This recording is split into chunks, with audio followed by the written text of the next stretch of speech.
আহ, সুধী দর্শক মন্ডলী, আপনারা যারা আমার সাথে লাইনে আছেন, আমার সাথে কথা এই ভিডিওতে অংশগ্রহণ করছেন, দেখছেন, সবাইকে আমি আন্তরিক অভিনন্দন জানাচ্ছি আমার ভিডিও দেখার জন্য। আসলে আমরা এখন এসেছি মিঠামইন। এই গ্রামের নাম হচ্ছে মিঠামইন বেড়িবাঁধ। মিঠামইন বেড়িবাঁধ। এখন হচ্ছে জুলাই মাসের 21 তারিখ, এবং এই সময়টাতে এই টোটাল হাওর এলাকা আসলে চারিদিকে পানি দ্বারা আবদ্ধ থাকে। পানি থাকার কারণে সব গরু ছাগলগুলো এখন আর মাঠে ঘাস খায় না, ঘাস ঘাস পায় না, কোনো ধরনের খাবার, প্রচন্ড রকমের খাবারের অভাব। ইভেন এই এলাকায় যে শুকনা মৌসুমে যখন ধান হয়, ধানের খড় সংরক্ষণ করা হয় এই মৌসুমে গরুকে খাওয়ানোর জন্য। এবং আপনারা লক্ষ্য করেন এই জুলাই মাসে এরকম সময়ই আমরা যদি সারা মিঠামইন এলাকাতে বা হাওর এলাকাতে দেখি যে খড়ের পরিমাণও কিন্তু শেষের দিকে। এই লক্ষ্য করেন যে আমি বিভিন্ন জায়গায় গিয়েছি, আমি দেখেছি যে খড় কমে এসছে। দেখেন এখানে একটি খড়ের গাদা, এবং যদিও ওই খড়ের আপনারা আগেই বলেছিলাম যে খড়ের পুষ্টিমান খুবই কম, তারপর এগুলো দিয়েই কিন্তু গরুকে লালন পালন করা হয়। এই খড় তাও শেষ হয়ে যাচ্ছে, এবং এই সময় খাবারের দাম আরো বেড়ে যাচ্ছে, তাই না? খড়ের দাম কত করে হয় এখন? এখন 20 টাকা 18 টাকা কেজি। 20 টাকা 18 টাকা কেজি। লক্ষ্য করেন 1 কেজি খড়, এই যে খড় যার পুষ্টিমান প্রায় 0, পেট ভরে, পেট মোটা হয়। অর্থাৎ অন্য খাবার খেয়ে যে পরিমাণ খায় তার চেয়ে অনেক বেশি খাওয়া লাগে।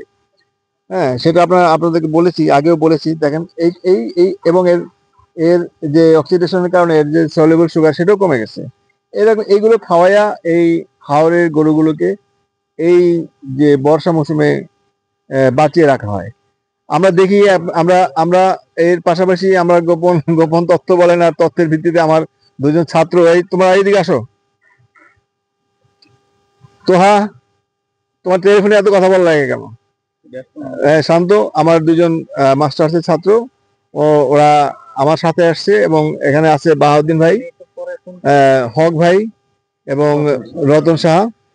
আমরা কিছু তথ্যের ভিত্তিতে, আমাদের ছাত্ররা কিছু তথ্য দিয়েছে, তথ্যের ভিত্তিতে আমরা কিছু জিনিস আজকে আপনাদেরকে দেখাবো, দেখি কি দেখা যায়, ওরা কি বলেছে।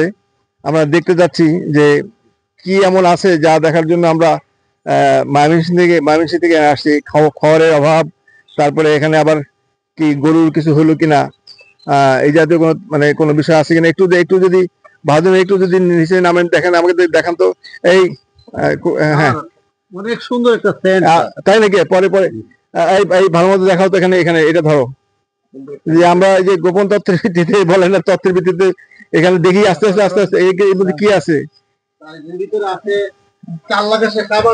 ও আচ্ছা আচ্ছা, ঠিক আছে। তা এটা হচ্ছে চাল্লা ঘাসের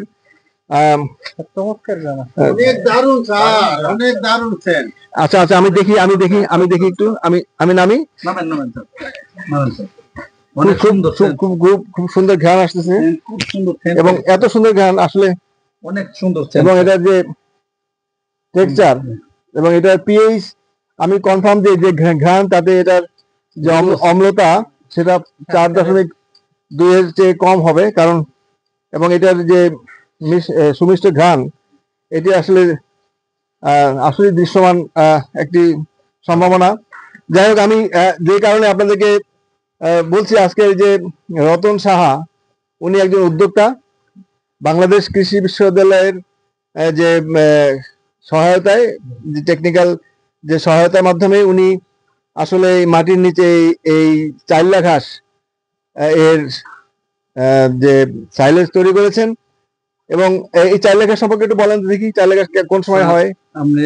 আমরা বৈশাখ মাস, স্যার আমরা এটা এই মাটির তলে গর্ত করে রাখছি। হ্যাঁ, বৈশাখ মাসে। হ্যাঁ, বৈশাখ মাসে। এটা এই সময় আমরা স্যার গরু ছাড়া দিছে, আর এটা কোনো দরকার নাই, আর নষ্ট হয়ে পারবো। পরে এটা আমরা তুললেন না, এটা রাখছি।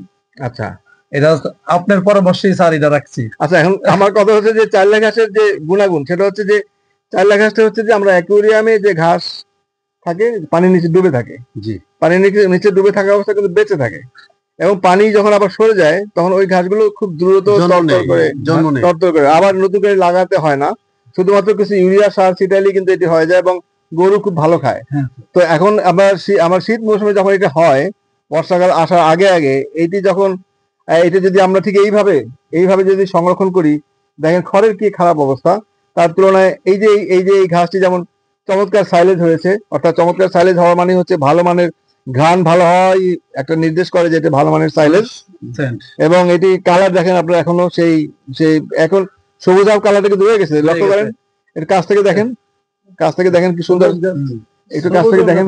এই তোমরা একটু ছবি তুলে দাও তো, এই কাছ থেকে ছবি তুলো। হলুদে পরিণত, এই এই সবুজ, কিন্তু সবুজটা হলুদে পরিণত হয়েছে, কিন্তু যে এটা হবেই, এটা হবেই, কিন্তু এটি একটা আমাদের এক্সপেকটেশন। অর্থাৎ ভালো মানের সাইলেজ হওয়ার জন্য যে রং হয় সেইটা কিন্তু এখানে আছে। তো আমরা যদি চিন্তা করি যে আসলে হাওরে ব্যাপক হারে যদি এই চাইল্ড হাঁসের চাষ করা হয় বা চাইল্ড হাঁসের উৎপাদন করা হয়, এবং আমি যে পদ্ধতিগুলো ওনাদেরকে বলেছি সেই পদ্ধতি অনুসরণ করে যদি এটাকে সংরক্ষণ করে, তাহলে এই বর্ষা মৌসুমে এই রকমের নিম্নমানের খড় খাওয়াতে হবে না, এবং যে গরুর যে উৎপাদনশীলতা সেটি বজায় থাকবে। আচ্ছা, খরচ অবশ্যই কমে যাবে, কারণ এখানে স্থানীয়ভাবে উৎপাদিত, এই যে আপনারা শুনেছেন যে খড়ের দাম 17 টাকা 18 টাকা কেজি, অথচ এর মূল্য অনেক কম পড়ে যাবে। এটা আমার ধারণা যে এটা 3 টাকা। এটা তো যদি লেভেল হয় আপনার এলাকায়।